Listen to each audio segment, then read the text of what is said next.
اعوذ باللہ من الشیطان الرجیم بسم اللہ الرحمن الرحیم۔ قرآن کا 14واں جز سورۃ الحجر شروع ہوتی ہے۔ آیت نمبر 1 سے 15 تک یہ بتایا ہے کہ یہ قرآن مبین ہے جو خود اپنی سچائی کا گواہ ہے اور اس کو جھٹلانے والے جلد ہی پچھتائیں گے۔ تو اے نبی صلی اللہ علیہ وسلم، آپ ان کو ان کی جھوٹی امیدوں میں چھوڑ دیجئے۔ قریش نبی اکرم صلی اللہ علیہ وسلم کو حقارت سے مجنون کہتے تھے۔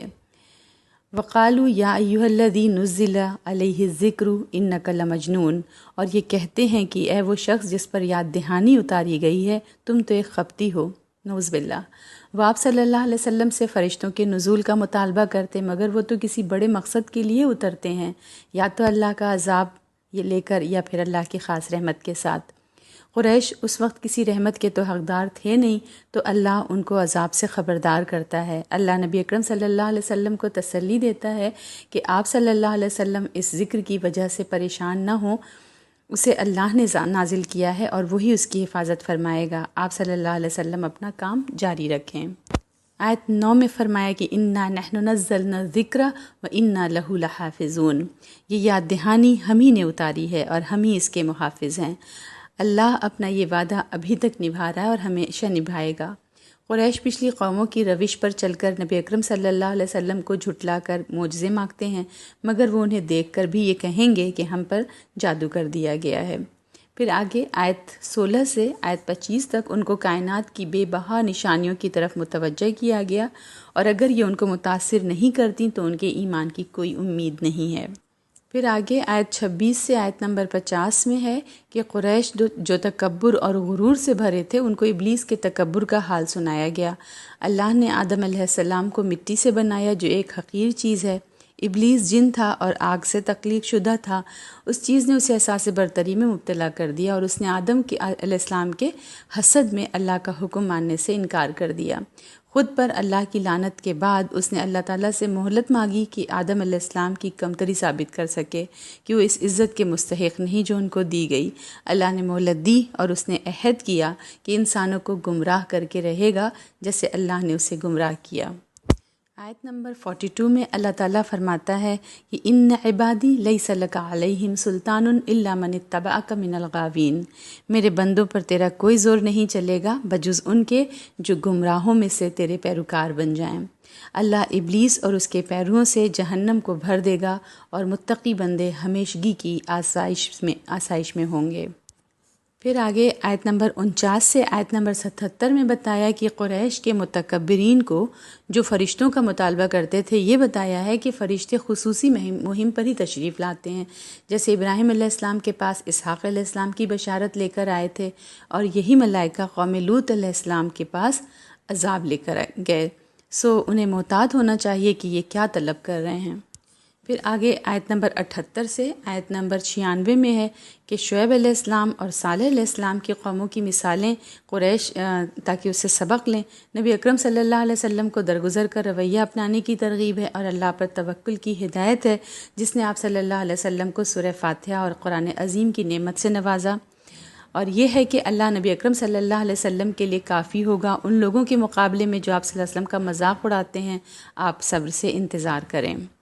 پھر آگے آیت نمبر 98 میں فرمائے کہ فَسَبِّحْ بِحَمْدِ رَبِّكَ وَكُن مِّنَ السَّاجِدِينَ، تم اپنے رب کی اس کے حمد کے ساتھ تسبیح کرو اور سجدہ کرنے والوں میں سے بنو۔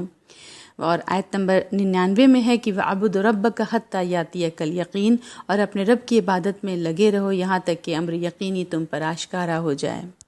سورۃ النحل شروع ہوتی ہے۔ آیت نمبر 1 سے آیت نمبر 4 میں ہے کہ اس سورہ کی ابتدا اس عذاب کے ذکر سے ہوئی جس کے قریش منتظر تھے، اور پچھلی سورہ کے آخر میں ان کو اس سے آگاہ کیا گیا تھا۔ اللہ نے یہ کائنات ایک مقصد کے تحت پیدا کی ہے اور وہ اس سے پاک اور برتر ہے کہ کوئی اس کا شریک ہو۔ اللہ نے انسان کو ایک حقیر نطفے سے پیدا کیا، مگر وہ انسان جو ہے شکر گزاری کے بجائے اللہ سے جھگڑتا ہے۔ پھر آیت نمبر 5 سے آیت نمبر 13 میں توحید کی بہت سی نشانیاں بیان ہوئیں جو اللہ کی رحمت اور شفقت کی بھی علامات ہیں۔ اللہ نے سیدھا راستہ دکھا دیا ہے اور اب لوگوں کا اختیار ہے کہ کون سا چنتے ہیں۔ اس نے ہدایت میں کوئی زبردستی نہیں رکھی ہے۔ ان نشانیوں سے فائدہ اٹھانے والے لوگوں کی خصوصیات بیان ہوئی ہیں، لقوم یتفکرون، لقوم یعقلون، لقوم یذکرون، یعنی یہ جو قوم ہے یہ غور و فکر کرنے والے ہیں اور عقل والے اور عبرت اور یاد دہانی حاصل کرنے والے ہیں۔ اللہ تعالیٰ ہمارے اندر بھی یہ صفات پیدا کرے تاکہ ہم اس کی آیت سے مستفید ہو سکیں۔ آیت نمبر 14 سے آیت نمبر 16 میں اللہ کی تخلیق اور بہت سی نشانیوں کا ذکر ہے کہ ہر پتا، ہر پھول، ہر ذرہ اور دوسری بہت ساری چیزیں سب اللہ کی طرف اشارہ کرنے والے سائن بورڈ ہیں اگر ہم سمجھنا چاہیں۔ پھر آگے آیت نمبر 17 سے آیت نمبر 22 میں ہے کہ خالق کبھی بھی ان کی طرح نہیں ہو سکتا جو خود کچھ تخلیق نہیں کرتے بلکہ خود مخلوق ہیں، مردہ ہیں، نہیں جانتے کب اٹھائے جائیں گے۔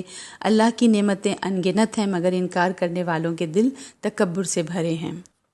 آیت نمبر 23 سے آیت نمبر 27 تک میں یہ ہے کہ اللہ دلوں کے حال سے واقف ہے اور ان کے دلوں کے تکبر کو جو یہ چھپاتے ہیں جانتا ہے۔ اللہ متکبروں کو پسند نہیں کرتا، یعنی ان سے نفرت کرتا ہے۔ ان کے تکبر کی ایک علامت ان کا قرآن کو پچھلی کہانیاں کہنا تھا۔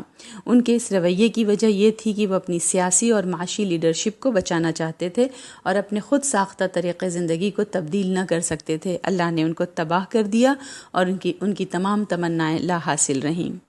آیت نمبر 28 سے آیت نمبر 32 میں ان لوگوں کی موت کا بیان جو اپنی جانوں پر اللہ کی نافرمانی سے ظلم کر رہے ہوتے ہیں۔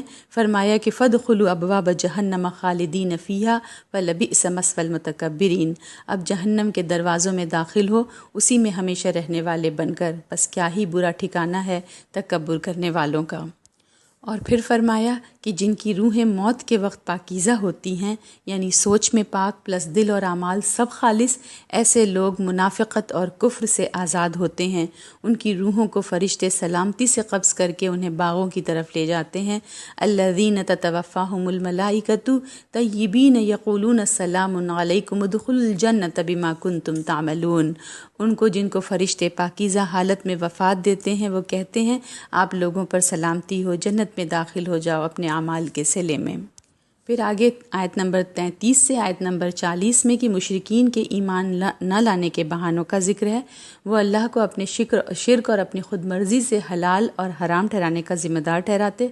اسی طرح کی باتیں پچھلی قوموں نے بھی بنائیں۔ اللہ نے رسولوں کو واضح ہدایات کے ساتھ بھیجا مگر اکثریت نے گمراہی کو اختیار کیا۔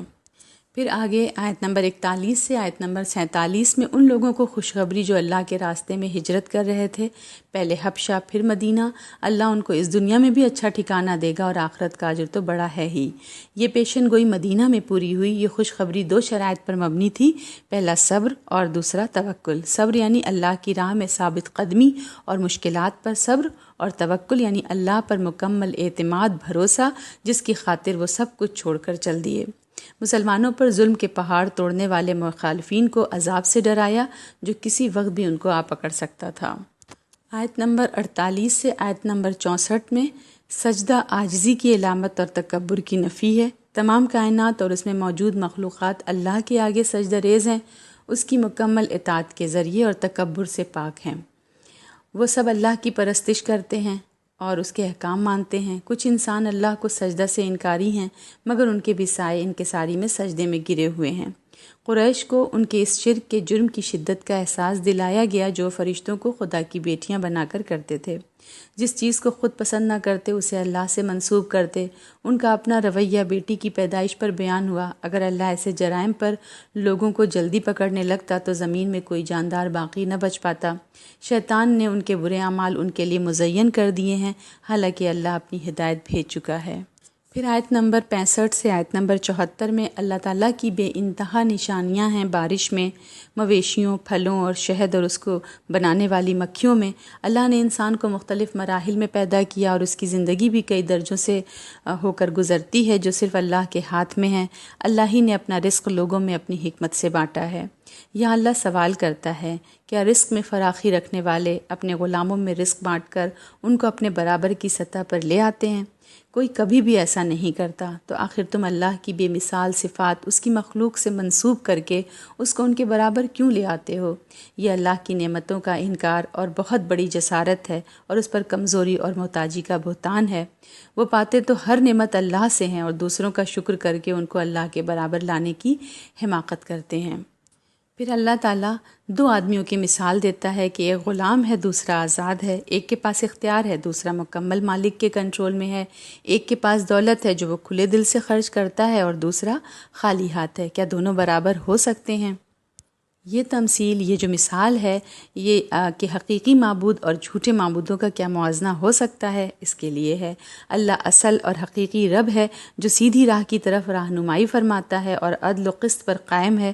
جھوٹے معبود مخلوق ہیں، کسی شے پر قدرت نہیں رکھتے اور نہ ہی حق کی طرف ہدایت دیتے ہیں۔ غیب کا علم، آیت نمبر 77 سے آیت نمبر 89 میں، کہ غیب کا علم صرف اور صرف اللہ کے پاس ہے اور وہی انسانوں کے لیے رحمتوں اور آزمائشوں کا اختیار رکھتا ہے۔ اللہ کی قدرت کی نشانیاں ہمارے ہر طرف ہیں، اگر ہم سمجھنا چاہیں۔ اللہ کی کئی نعمتیں پھر گنوائی گئیں، ان تمام نشانیوں اور سمجھانے کے باوجود بھی اگر وہ منہ موڑتے ہیں تو رسول اکرم صلی اللہ علیہ وسلم کی ذمہ داری ختم، جو کہ صرف روشن طریقے سے پیغام پہنچانا تھا۔ آخرت میں تمام رسول اپنی قوموں پر گواہی دیں گے اور محمد صلی اللہ علیہ وسلم اپنی قوم پر گواہی دیں گے کہ آپ صلی اللہ علیہ وسلم نے پیغام پہنچا دیا تھا۔ ان کی گواہی قرآن پر مبنی ہوگی جو تفصیل میں واضح اور مسلمانوں کے لیے ہدایت اور رحمت ہے۔ پھر آیت نمبر 90 میں ہے کہ ان اللہ یامر بالعدل والاحسان وایتاء ذی القربى وینہی عن الفحشاء والمنکر والبغی یعظکم لعلکم تذکرون۔ بے شک اللہ حکم دیتا ہے عدل کا، احسان کا اور رشتہ داروں کو دیتے رہنے کا، اور روکتا ہے بے حیائی، برائی اور سرکشی سے۔ وہ تمہیں نصیحت کرتا ہے تاکہ تم یاد دہانی حاصل کرو۔ یہ اہم آیت قرآن کی آیت میں سے ہے، جو اس میں ہے کہ ہدایت ہے، رحمت اور بشارت کا ایک مختصر سا نمونہ پیش کیا ہے۔ یہ بہت ہی جامع آیت ہے جو عمر بن عبدالعزیز رحمۃ اللہ علیہ نے جمعہ کے خطبے میں شامل کی۔ اس میں 3 چیزوں کا حکم ہے اور 3 کی ممانعت ہے۔ اس میں اصولی احکام یہ ہے کہ عدل ہے، احسان ہے اور ایتاء ذی القربیٰ۔ عدل مطلب انصاف اور برابری کا سلوک، لوگوں کو ان کے حقوق پورے دینا۔ احسان مطلب بہترین اچھائی اور لوگوں کو ان کے حق سے زیادہ دینا۔ اور ایتاء ذی القربیٰ مطلب رشتہ داروں کے حقوق ادا کرنا۔ پھر ممنوع جن چیزیں گناہ جو ہیں، وہ جو روکنے والی چیزیں، وہ الفحشاء ہے اور المنکر ہے اور البغی ہے۔ فحشاء مطلب بے حیائی کے کام، منکر بے انصافی اور غلط کام، ناپسندیدہ کام، البغی یعنی اللہ کے احکام میں اور رضا سے بغاوت۔ پھر آیت نمبر 91 سے آیت نمبر 97 میں فرمایا کہ اللہ عہدوں کی پابندی کا حکم دیتا ہے۔ اس میں کلمہ پڑھ کر جو عہد ہم اللہ سے کرتے ہیں اور انسانوں سے اگر کوئی عہد کرتے ہیں، سب شامل ہیں۔ اللہ ان میثاقوں کو، ان وعدوں کو توڑنے کی سزا دے گا کیونکہ وہ ہمارے اعمال سے واقف ہے۔ جزا کے اعتبار سے مرد اور عورت میں کوئی فرق نہیں اور دونوں کی برابر قدردانی ہوگی۔ اللہ مومنوں کو جو اچھے عمل کریں گے دنیا میں بھی اچھی اور طیب زندگی عطا کرے گا اور آخرت میں وہ بہترین صلہ پائیں گے۔ آیت نمبر 98 سے آیت نمبر 100 میں ہے کہ قرآن پڑھنے سے پہلے اعوذ باللہ من الشیطان الرجیم پڑھنا ہے، یعنی شیطان سے پناہ مانگنے کی ہدایت دی گئی ہے تاکہ ہم قرآن پر توجہ مرکوز کر کے اس کی روح کو سمجھ سکیں۔ پھر آگے آیت نمبر 101 سے آیت نمبر 119 میں، یہاں سے آخر صورت تک اللہ نے ان سوالات کے جواب دیے جو قریش نے قرآن کے خلاف اٹھائے۔ ان میں سے زیادہ تر ان کو یہود نے یہ سوال سکھائے تھے۔ اللہ جانتا ہے کہ اپنی ہدایت کیسے نازل کرنی ہے اور کب اس کو بدلنا ہے۔ اس کا علم تو انتہائی طور پر مکمل ہے، مگر وہ انسانی کمزوریوں کی وجہ سے قرآن کو بتدریج نازل فرما رہا ہے۔ ان کی تمام کٹ حجتیوں کے باوجود قرآن عین حق ہے اور آپ صلی اللہ علیہ وسلم کی طرف اللہ کے اذن سے روح القدس نے نازل کیا ہے۔ یہ مومنوں کے لیے ہدایت اور بشارت ہے۔ اللہ انسانی فطرت اور اس کی کمزوریوں سے واقف ہے، اس لیے اس نے اجازت دی کہ جبر کی صورت میں جان بچانے کے لیے اگر کسی کو کلمہ کفر کہنا پڑے تو اس میں حرج نہیں ہے، لیکن اس کا دل ایمان سے لبریز ہو۔ یہ اس لیے کہ لوگوں کی تکلیف برداشت کرنے کی قوت مختلف ہوتی ہے، مگر جو لوگ اس بہانے کفر کے لیے اپنا سینہ کھول دیں گے وہ خسارے میں ہی رہیں گے۔ ان کے بالمقابل جو لوگ تکلیفوں اور ظلم کے باوجود ہجرت کریں گے وہ بہت اجر پائیں گے، مگر ان شرائط کے ساتھ کہ ہجرت ہو اور جہاد ہے اور صبر اور ثابت قدمی۔ اللہ اپنے حلال رزق میں سے کھانے کا حکم دیتا ہے، اور اگر اس کی عبادت میں خالص ہو تو شکر گزار ہو جاؤ۔ پھر اس کے بعد یہود کے اٹھائے گئے ایک سوال کا جواب ہے۔ آیت نمبر 125 سے آیت نمبر 128 میں ہے کہ اپنے رب کے راستے کی طرف حکمت اور اچھی نصیحت کے ساتھ دعوت دو، اور ان کے ساتھ اس طریقے سے بحث کرو جو پسندیدہ ہے۔ بے شک تمہارا رب خوب جانتا ہے کہ کون اس کی راہ سے بھٹکا ہے، اور وہ ان کو بھی خوب جانتا ہے جو ہدایت پانے والے ہیں۔ اور اگر تم بدلہ لو تو بس اتنا بدلہ لو جتنا تمہارے ساتھ کیا گیا ہے، اور اگر تم صبر کرو تو یہ چیز صبر کرنے والوں کے لیے بہت ہی بہتر ہے۔ اور صبر کرو، اور تمہیں صبر حاصل نہیں ہو سکتا مگر اللہ ہی کے تعلق سے، اور تم نہ غم کرو اور نہ ان کی ان چالوں سے جو یہ چلتے رہتے ہیں پریشانی میں مبتلا ہو۔ بے شک اللہ ان لوگوں کے ساتھ ہے جنہوں نے تقوی اختیار کیا اور جو محسن یعنی خوبکار ہیں۔ ہم بھی لوگوں کو اللہ کے راستے کی طرف حکمت، محبت اور خیرخواہی اور بہترین انداز بحث سے دعوت دیں۔ آمین۔ والسلام علیکم ورحمۃ اللہ وبرکاتہ۔